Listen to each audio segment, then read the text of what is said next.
Brahmanath O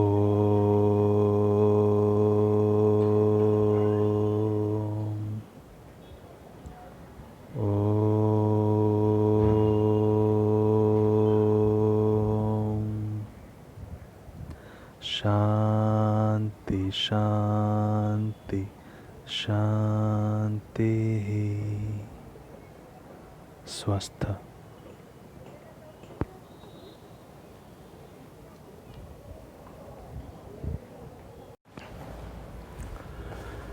Hello students, in the previous class we discussed about the human respiratory system, or we can say the various parts involved in the human respiratory system, in which we discussed trachea, bronchi and the lungs region.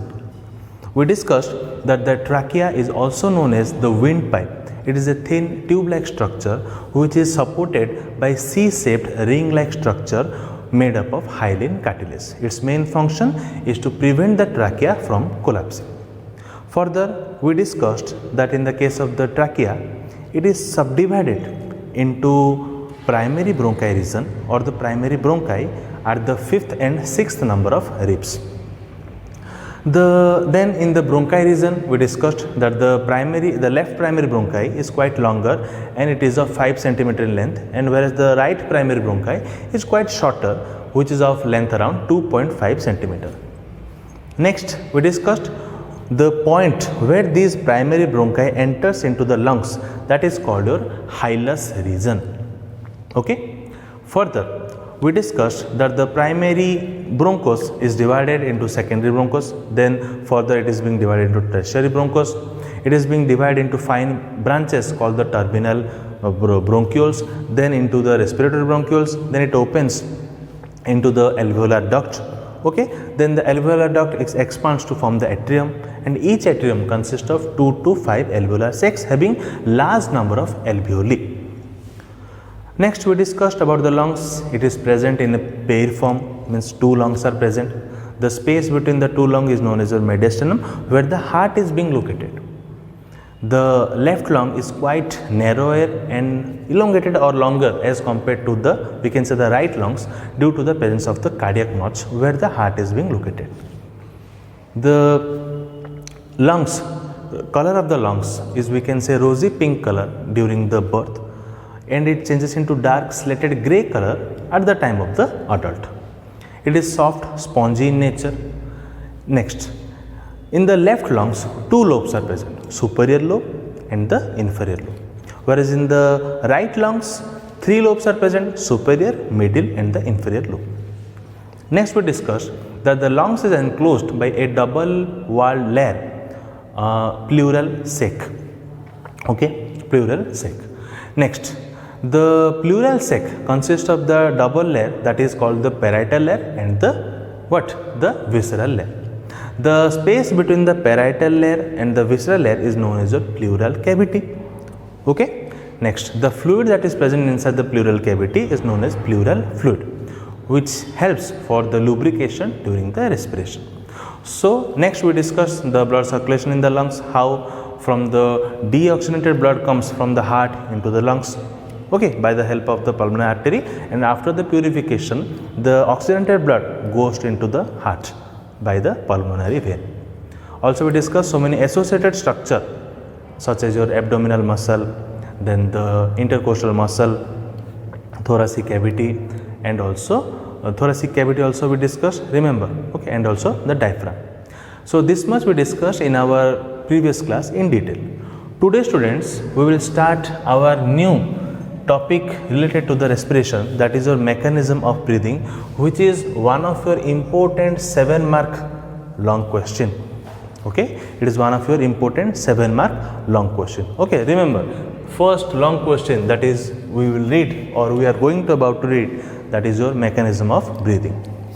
So students, the mechanism of breathing involves two important steps. One is your breathing movement, other one is your gaseous exchange in the lungs. First, how the breathing movement takes place, and lastly, from the alveoli region, how the gaseous exchange takes place. Means CO2 is being taken in and CO2 is being eliminated out. Okay. Next, In the breathing movement, students, it involves two important steps. One is your inspiration, other one is your expiration. Inspiration means it is the process of taking in of the atmospheric oxygen, and whereas the expiration means it is the elimination of the carbon dioxide from the body. Okay students, so firstly we will discuss the first one, that is called the inspiration. Okay, first we will discuss the inspiration. First point, it is the process of taking in of the atmospheric oxygen. Obviously student, inspiration means breathing in the oxygen. So our first point, it is the process of taking in of the atmospheric oxygen. Okay, so our first point is, it is the process of taking in the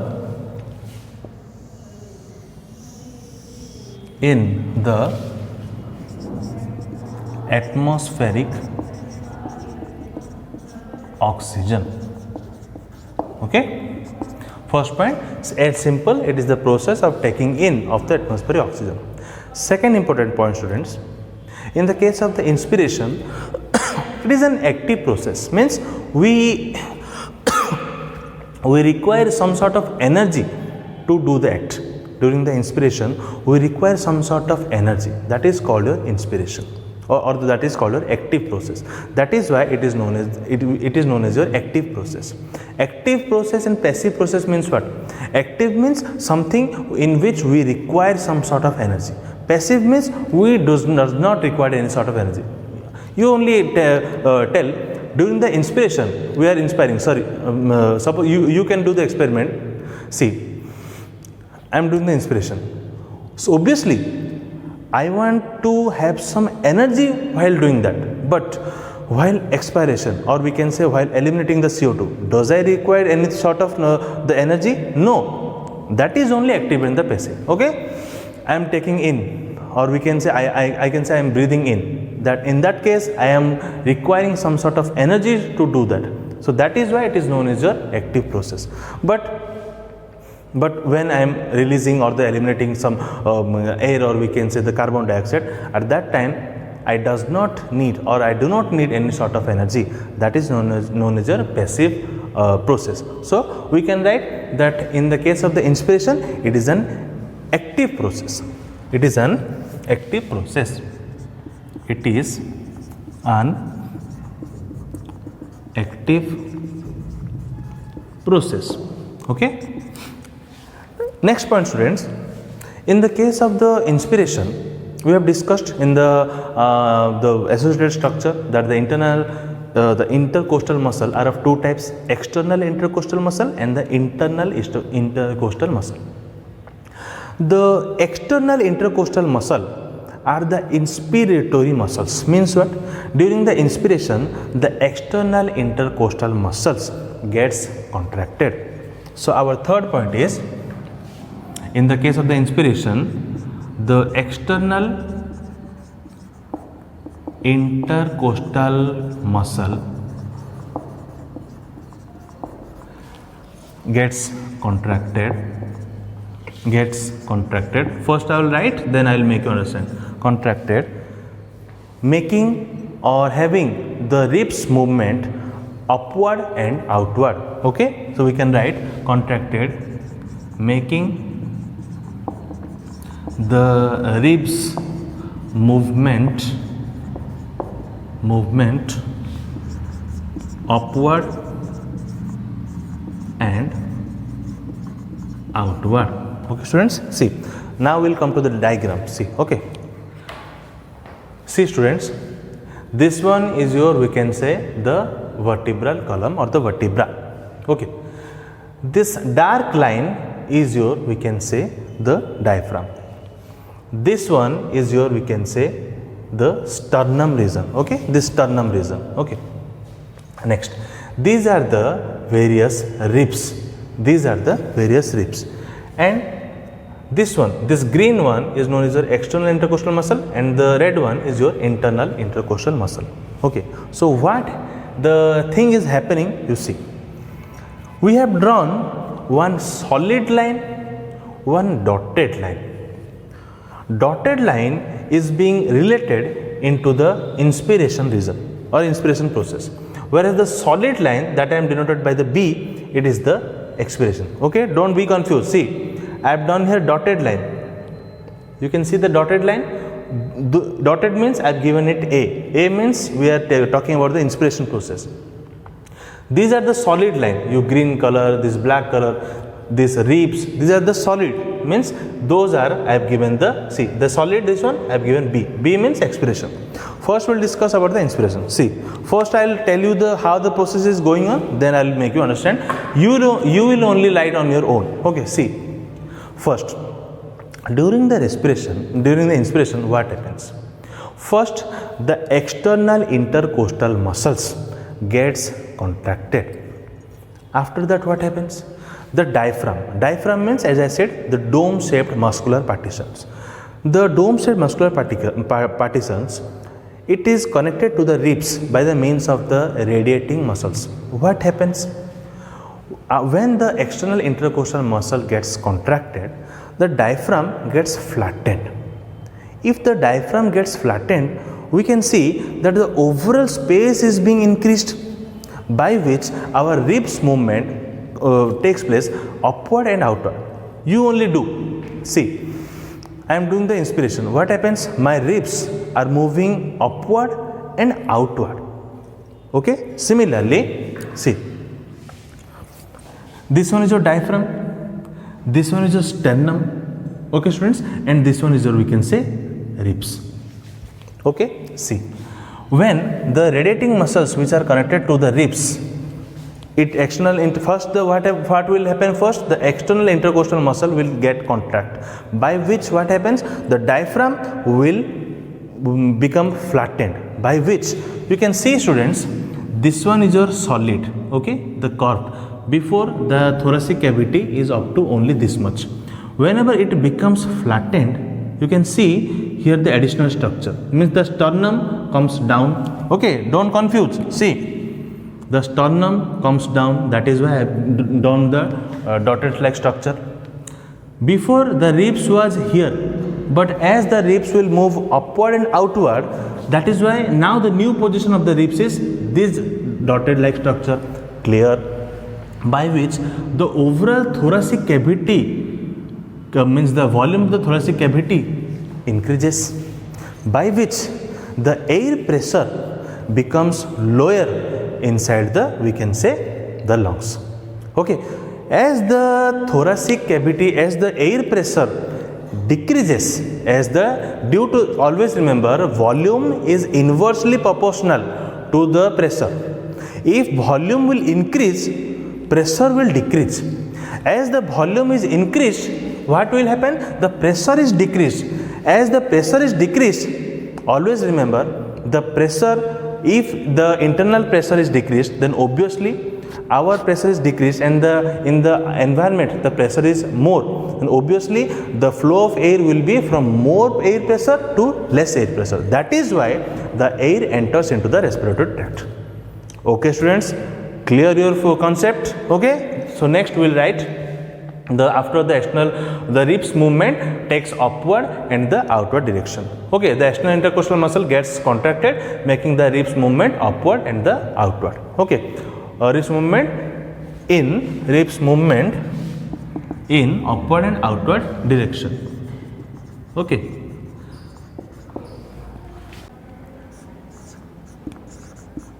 Next point, diaphragm gets flattened and comes down.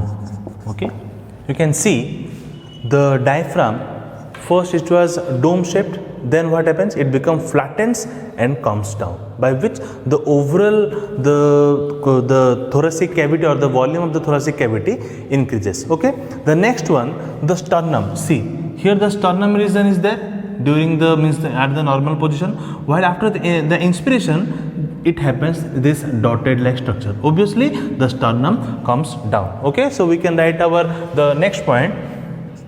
the sternum comes down. Next point, you only tell me students what happened. Obviously, before the thoracic cavity was what the volume of the thoracic cavity? This much.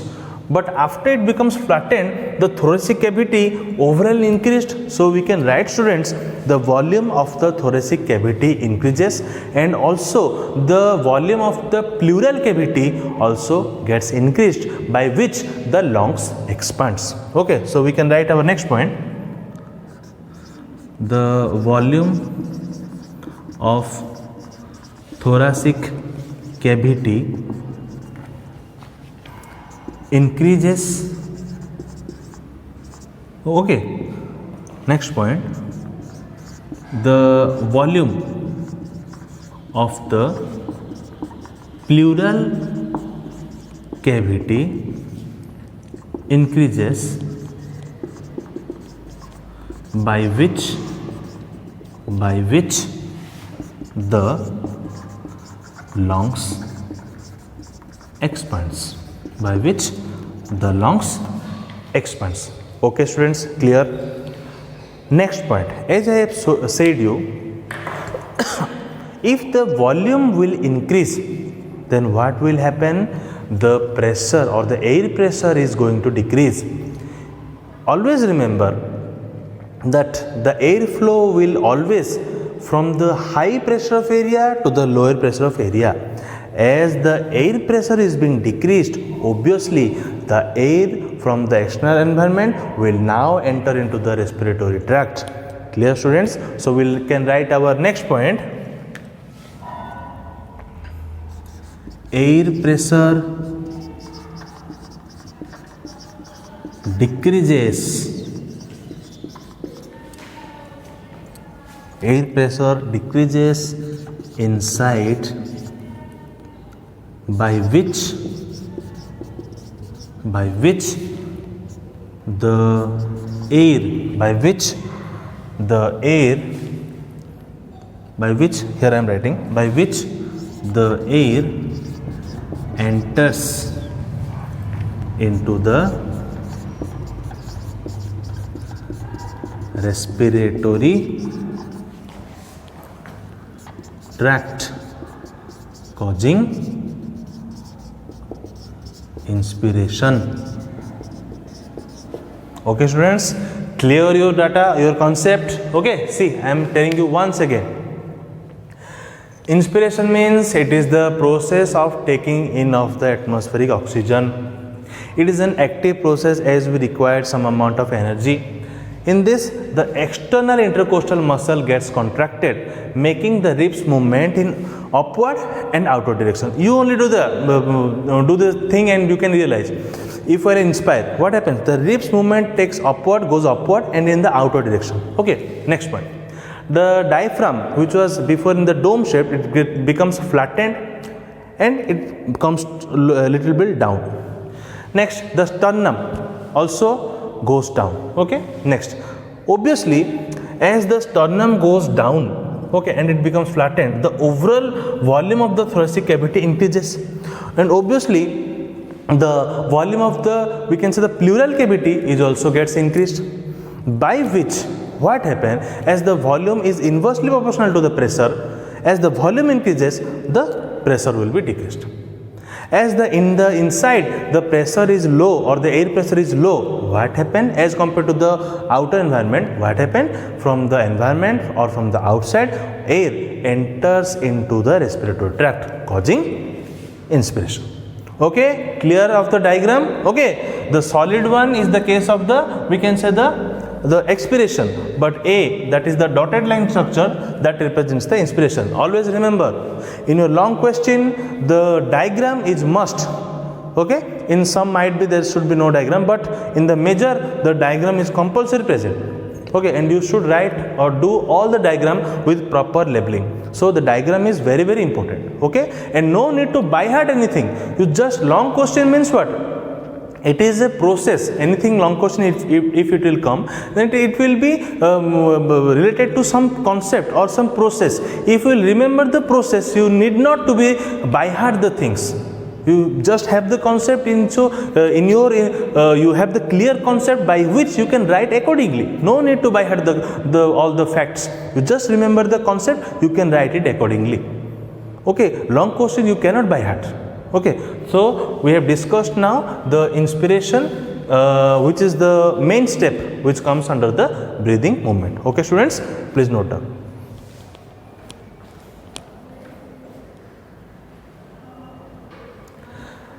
Next point, students, in the case of the inspiration, what happens? During the normal respiration, how much quantity of the air is being taken inside the lungs? The quantity is 500 cc. So our next point is, during normal respiration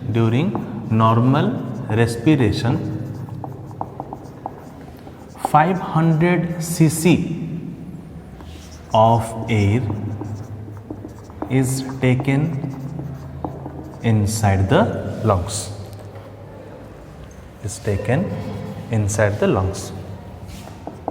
Inside the lungs. Okay, means if we will take the normal respiration, means how much quantity of air can be drawn into the lungs? The amount is to 500 cc. Next we will discuss how the air path goes into the lungs. Okay, first it enters through the external nostrils. First it enters through the external nostril. Then the air passes through the nasal passage. Then from the nasal passage it goes to the internal nares. Remember the internal nares, this opening. From the internal nares it will go to the glottis region. From the glottis region it will go to the trachea. From the trachea it will go into the bronchi region. Remember, from the bronchi region it will grow, or we can say primary bronchi region. From the primary bronchi it will go to the secondary bronchi region. The air will pass to the secondary bronchi. From the secondary bronchi it will pass to the tertiary bronchi. We know from the tertiary bronchi it will goes to the respiratory or to the terminal bronchioles.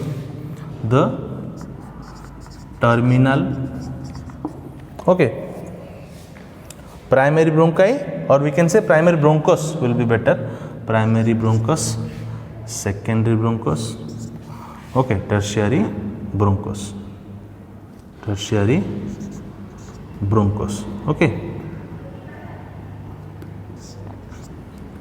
Then from the tertiary bronchus it will go to the terminal bronchioles.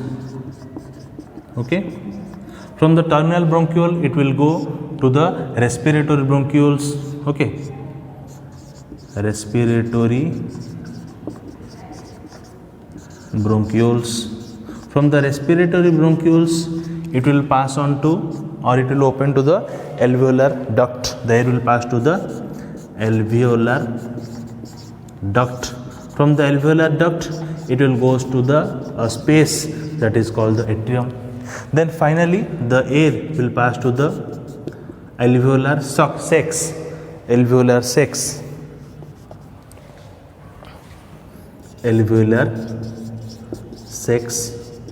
and finally the air will drawn into the alveoli. So these are the, we can say, the path of the air. First the air will enter through the external nostril. Then it will go to the nasal passage. Then it will go to the internal nair. Then it will go to the glottis, the opening. Then it will goes to the trachea. Then the primary bronchus region. Then the secondary bronchus. Then the tertiary bronchus. Then the terminal bronchiole region, the fine branches. then it will come to the respirator bronchiole, then finally it will come to the alveolar duct, then the air will pass on to the space that is present, that is called the atrium. From the atrium it will goes to the alveolar sac and finally into the large number of alveoli that are present. Okay, so these are, we can say, the air path by how the oxygen goes inside. Okay, oxygen, how the oxygen goes inside from the external environment to the finally to the alveoli. Okay, and the normal, during the normal respiration, how much amount of oxygen is being carried out or being taken in, that is your, we can say, the 500 cc of air is being taken inside the lungs. Okay, note down.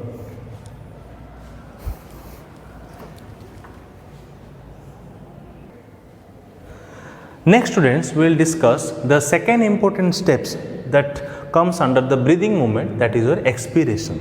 Means first the inspiration occurs, means how the oxygen comes inside to the body. Next we will discuss how the expiration occurs, means how the carbon dioxide is being eliminated from the body to the outside. Okay, always remember, students, how you will write the expiration, just opposite of the inspiration.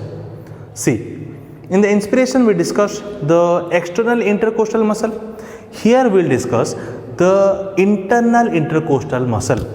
So we can write our first point, in the case of the expiration, the internal intercostal muscle gets contracted. The internal intercostal muscles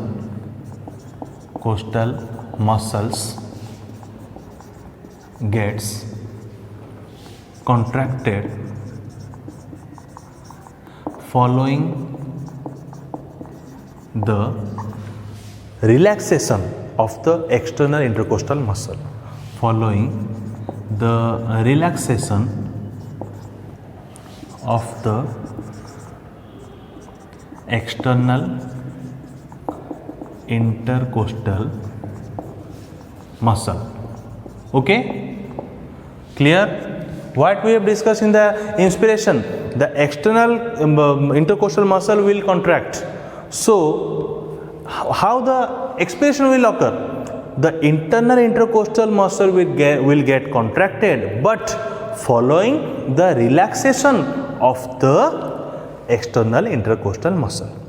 Okay, now the ribs comes to its normal position, sternum occupy its normal position. Okay, so we can write ribs, we can say ribs inward and downward. Ribs movement takes place inward and downward. Okay, that one we have written outward, upward and outward. This one inward and downward movement takes place. Ribs movement takes place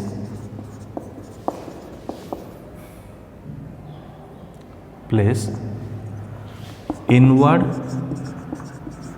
and downward direction. In inward and downward direction. Okay, you only means you can also do the common thing of the expiration. See, during the inspiration, what happens? The ribs movement takes outward and upward. I am releasing the or eliminating the carbon dioxide or releasing the air or doing the expiration. What happens? The ribs movement goes inward and the downward position. Okay. Next, the sternum comes to its original position, or sternum occupies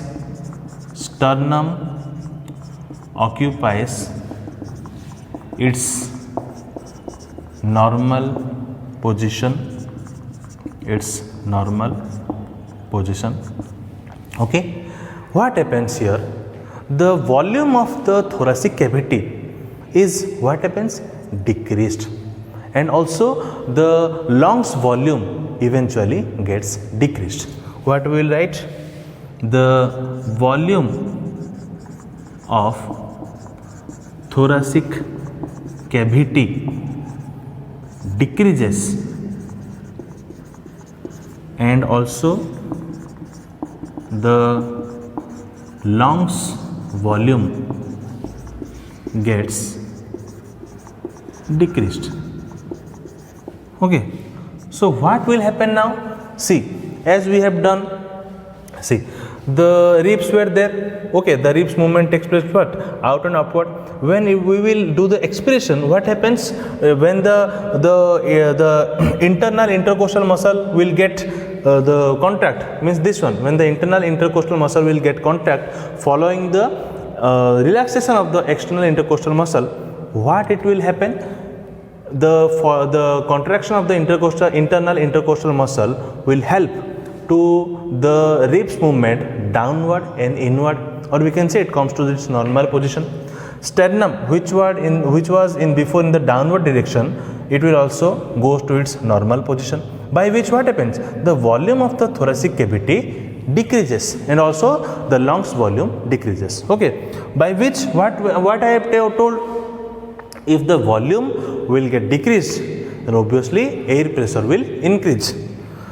The air pressure inside the lungs decreases, by which we can say the CO2, by which the air pressure inside the lungs decreases, by which the CO2 is expelled to outside, causing expiration. Okay, in the case of the inspiration, what happens? When the air pressure inside the lungs increases, what happens? Sorry students, air pressure inside the lungs increases here, increases.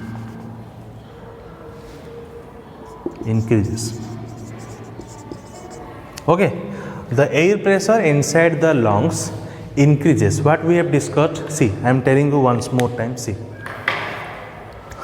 The volume of the thoracic cavity decreased, see, the volume of the thoracic cavity decreases, also the lungs volume get decreased. Volume is inversely proportional to the air pressure. If the volume gets decreased, air pressure will increase. That is why I have written air pressure inside the lungs increases. Okay, by which what I have told, always the air direction is from the high pressure to the low pressure.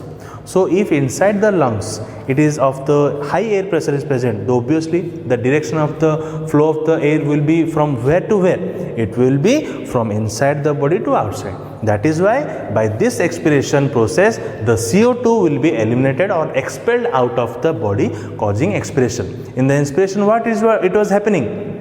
The air pressure inside the lungs decreased in the case of the inspiration, by which the air, or we can say simply the O2, correct it, you write instead of air, write the oxygen. The oxygen enters into the respiratory tract in the case of the inspiration, but in the case of the expiration, the air pressure inside the lungs increased, air pressure inside the lungs increases, by which CO2 is expelled to the outside or expelled to outside, causing the expiration. Okay students, also we discussed in the case of the expiration and inspiration or the forced breathing, some additional abdominal muscles, or we can say additional the muscles are also comes into act, such as your scalene muscles, sternocleidomastoid muscles, etc. Okay, so students, we have discussed today the inspiration and the expiration process in detail. Okay, in the expiration the internal intercostal muscle gets contracted following the relaxation of the external intercostal muscle. Next, the ribs movement takes place in inward and downward direction. Okay, in the sternum occupies its normal position. Volume of the thoracic cavity decreases and also the lungs volume gets decreased. The air pressure inside the lungs increases due to the decrease of the volume, by which the CO2 is expelled to outside, causing the expiration. Okay students, so today we discussed a part of the long question, that is a mechanism of breathing, which consists of two important steps: breathing movement, gaseous exchange. In the next class we will discuss in detail about the gaseous exchange and the regulation of the mechanism of breathing.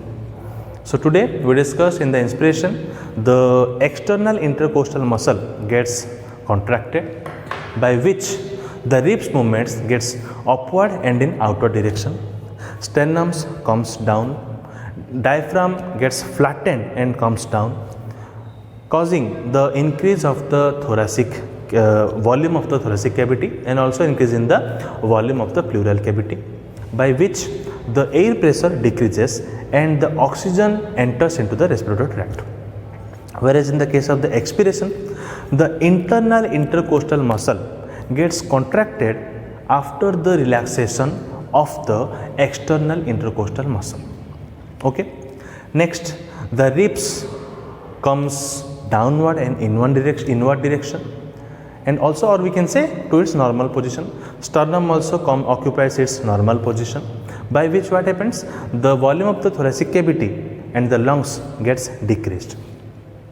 As the volume decreases, the air pressure increases, and obviously as the air pressure increases, the carbon dioxide is eliminated to out of the body, causing the expiration. Okay students, so today we discussed the complete step of the breathing movement, which is a part of the mechanism of breathing. So that's all for today. We will meet in our next class. Thank you.